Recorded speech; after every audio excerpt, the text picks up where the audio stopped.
भाइयों, हमारा जो कप्तान है, मासूम कप्तान है यार। रिजवान भाई बहुत मासूम है। सच में यार, मुझे कभी कभी ऐसा लगता है कि यार रिजवान और साथ में जो हमारे मुल्क का प्रेसिडेंट है, दोनों ही बहुत ही लाचार किस्म के बंदे हैं, मासूम हैं। क्योंकि आज रिजवान ने जिस तरह की प्रेस कॉन्फ्रेंस की है और फिर दोबारा से एक ही बात को दोहराया है, शायद वो अंदर से चीख चीख के ये बात सब लोगों तक पहुंचाने की कोशिश कर रहे थे कि यार देखो, मुझे अकेले को गालियां मत दिया करो जब हारती है टीम। अकेले को बुरा भला मत कहा करो। बाकी लोगों का भी इसके अंदर कोई ना कोई क्रेडिट होता है। उनका जो हिस्सा होता है, उनको उनके हिस्से के लिहाज से बुरा भला कहना चाहिए और उनको भी वो गालियां मिलनी चाहिए जो सिर्फ मुझे अकेले को पड़ रही होती है टीम के हारने के बाद। क्योंकि उनसे जब ये सवाल पूछा गया कि देखिए, टीम हार रही है, टीम की परफॉर्मेंस अच्छी नहीं है, तो इसके ऊपर आप क्या कहना चाहोगे, और साथ में पीएसएल की बातें हो रही थी, क्योंकि जो प्रेस कॉन्फ्रेंस थी वो पीएसएल से रिलेटेड थी और उसके अंदर सारे कैप्टन्स जो थे वो आए हुए थे। और उसके बाद एक फोटो शूट भी होना था। लेकिन यहाँ पे एक और मजे की बात है कि सारे कैप्टन्स तो थे वहाँ पे, एक कैप्टन भी मौजूद नहीं थे, जिसका मैं आपको आगे चल के बताऊंगा। थोड़ा अनप्रोफेशनलिज्म भी हुआ रिजू भाई की तरफ से, उसके ऊपर भी बात करेंगे। तो उनसे जब ये सवाल पूछा गया क्रिकेट टीम के हारने के ऊपर और पाकिस्तान की टीम की जो हालात है, बस वो आखिरी सांसें ले रही है, तो इसके ऊपर रिजवान ने कहा, देखो मैं पहले भी कह चुका हूँ ये सब बातें कि मेरे अकेले के पास सारी अथॉरिटी नहीं है।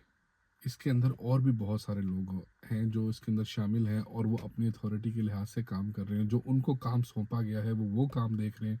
जितनी अथॉरिटी मेरे पास है, मैं उतने का ही जवाबदेह हूँ। से रिजवान का भी यही कहना है कि यार मेरे हाथ में कुछ नहीं है।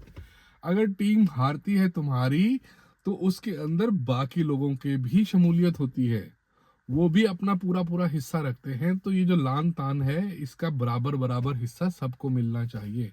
और बात सही भी है यार। अगर आप एक मजबूत कैप्टन नहीं हो, अगर आपके पास कोई अथॉरिटी नहीं है, तो फिर आप कैप्टन क्यों हो रिजी भाई? आपको कैप्टनसी छोड़ देनी चाहिए। मतलब अगर आपकी कहीं पे सुनी नहीं जाती, मानी नहीं जाती, आप अपनी मर्जी के प्लेयर्स को नहीं खिला सकते हो। एक प्लेयर को कहा जाता है कि वो इंजर्ड हो, जब भी न्यूजीलैंड के अंदर इस तरह हुआ है एक दफा कि एक प्लेयर आया है टीम के अंदर और उसकी जिसकी जगह पे वो आया है, उसका 2 दिन पहले से ही बयान आ गया है उसके बारे में कि यार वो इंजर्ड हो गया, और फिर उस दूसरे प्लेयर को खिलाया गया। और वो प्लेयर भी बॉल लगने की वजह से तीसरे मैच के अंदर अपनी बारी नहीं ले सका, तो फिर वो जो इंजर्ड प्लेयर था वो उसकी जगह पे आके खेलना शुरू कर दिया, उसने उसकी बारी पूरी ली। और मैं ये सोच रहा था कि यार ये तो इंजर्ड था, ये किस तरह से बैटिंग करने आ गया। तो बहुत कुछ चल रहा है यार। ऐसे ऐसे प्लेयर्स टीम के अंदर खेल रहे होते हैं जिनका सवाल ही पैदा नहीं होता, जहाँ पे आपको सिर्फ और सिर्फ टैलेंटेड प्लेयर को खिलाना चाहिए, जिनकी परफॉर्मेंसेज हो उनको खिलाना चाहिए। लेकिन उनकी जगह पे दूसरे प्लेयर खेल रहे होते हैं, जिसकी वजह से आपकी टीम बार बार हारती रहती है। और फिर कप्तान को ही सिर्फ कहा जाता है इसके ऊपर कि यार कप्तान का कसूर था, कप्तान की गलती थी। अब कप्तान भी बेचारा क्या करे, या तो आप उसको पूरी अथॉरिटी दे दो कि ठीक है, आज से तुमने जो करना है वो तुम्हारे ऊपर है, लेकिन हमें रिजल्ट्स चाहिए। और अब तो सुनने में ये बात आ रही है कि शायद बहुत जल्दी उनसे कप्तानी भी वापस ले ली जाए। तो फिर मुझे वही पॉलिटिकल थोड़ा सा टच इसके अंदर आता है कि यार जिस तरह हमारे मुल्क के अंदर आज तक कभी किसी प्राइम मिनिस्टर ने 5 साल पूरे नहीं किए, तो हमारा कप्तान कैसे 6 महीने से ज्यादा रह सकते हैं या साल से ज्यादा रह सकते हैं? ये तो हो ही नहीं सकता ना। हम तो साल 6 महीने के बाद, 3 महीने के बाद कोचेस भी बदल देते हैं, सिलेक्शन कमेटी भी बदल जाती है, कप्तान भी बदल जाता है, फिर उसके बाद जो पीसीबी के चेयरमैन होते हैं वो तो बदलते रहते हैं। हुकूमत बाद में बदलती है, पहले वो बदल जाते हैं, उसके ऊपर बहुत सारे लोगों की नज़र होती है। तो जब चीज़ें इतनी ज़्यादा पोलिटिसाइज्ड हो जाती हैं, जब इतनी ज़्यादा चेंजेस होती रहती हैं बार बार, तो वहाँ पे फिर आपको रिजल्ट्स नहीं मिलते यार। आप इंडिया की मिसाल ले लो, सिर्फ देखने के लिए आप देख लो, एक दफ़ा सोचो इसके बारे में कि यार जब वो वहां पे किसी को कैप्टनसी देते हैं या किसी को कोचिंग देते हैं। अब गौतम गंभीर वहां पे कोचिंग करने के लिए आए, उनके इलाके के अंदर टीम श्रीलंका से हारती है, टीम न्यूजीलैंड से हारती है होम ग्राउंड के अंदर। पता नहीं, शायद आज से पहले कभी हुआ ही नहीं था कि वो इस तरह से क्लीन स्वीप कर दिया हो किसी टीम ने आके इंडिया के अंदर, इंडिया को। उसके बाद वो ऑस्ट्रेलिया में जाके बॉर्डर गवास्कर हारते, लेकिन उन्होंने चेंज नहीं किया।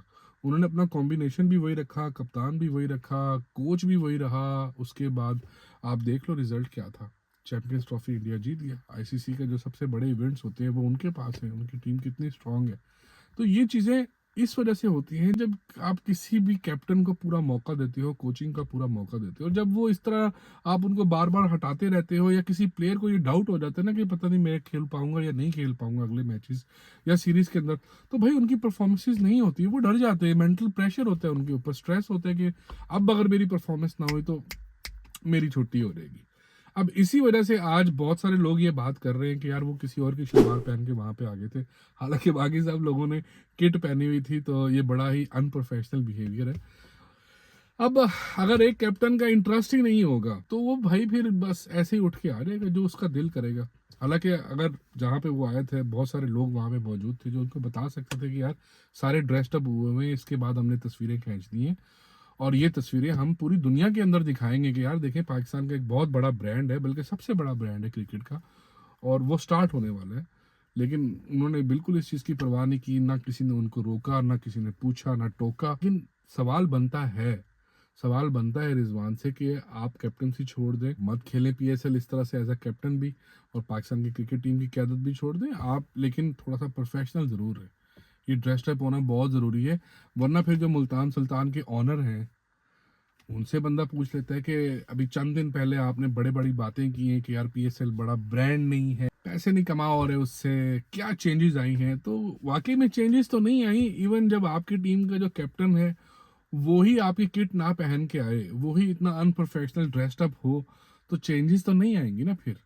बड़ा ब्रांड तो नहीं बनेगा, शुरुआत तो घर से ही होती है, और शुरुआत तो अपने प्लेयर्स और अपने कैप्टन से होती है, तो ये सवाल उनको ज़रूर पूछना चाहिए। और लास्ट में डेविड वार्नर वाली बात, के डेविड वार्नर को आज आना चाहिए था, उनका जाके कोई पता करे कि वो ठीक है, तबीयत ठीक है, उनको कोई बीमारी तो नहीं होगी। असल में गोरों का क्या मसला होता है ना, गोरे यार मसालों वाली चीज़ें भी नहीं खा सकते।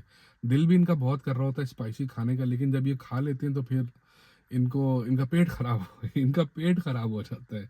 तो इस वजह से ज़रा ये भी चेक कर लेना कि हो सकता है यार उस बंदे का पेट खराब हो, इस वजह से ना आया हो, हम बिला वजह उसको इतने ज़्यादा क्रिटिसाइज़ कर रहे हैं। लेकिन अगर सब कुछ ठीक था तो फिर यार उसको आना चाहिए था। पीएसएल वालों ने उसको मौका दिया है, बेशक आईपीएल वालों ने उसको नहीं रखा, निकाल दिया है, लेकिन यार हम भी तो पैसे दे रहे हैं ना। नोटू और पंथुड़ू तो हम भी लगा रहे हैं उसके ऊपर, तो इतना तो हमारा भी हक बनता है। वरना यही लोग आईपीएल खेलने जाएँगे तो वहाँ पे बिल्कुल सीधे होंगे, टाइम पे सब कुछ हो रहा होगा, पूरी ट्रेनिंग भी चल रही होगी, सारी चीज़ें वक़्त पे हो रही होंगी, इसके अलावा बल्कि टाइम से पहले पहुँच जाएँगे। ये वही इंटरनेशनल प्लेयर्स होते हैं, जो अपने मुल्क की इंटरनेशनल मैचेज़ छोड़ देते हैं, आईपीएल की खातिर। पैसा बहुत बड़ी चीज़ है, और पैसे के साथ-साथ फिर आईपीएल वाले जो है ना, वो इनसे प्रोफ़ेशनलिज़्म भी पूरी-पूरी लेते हैं। तो हमें भी थोड़ा-सा आँखें दिखानी चाहिए यार। थोड़ा-सा हमें भी आँखों में आँखें डाल के ये बात करनी चाहिए कि ज़रा ठीक हो जाओ सब लोग, प्रोफ़ेशनल होके ज़रा तैयारी करो, और प्रोफ़ेशनल होके खेलो, और प्रोफ़ेशनल होके कपड़े पहन के आओ। एक आता नहीं है, और अगर एक आ जाता है, तो किसी और की शलवार कमीज़ पहन के आ जाता है। ये कौन-सी क्रिकेट है यार?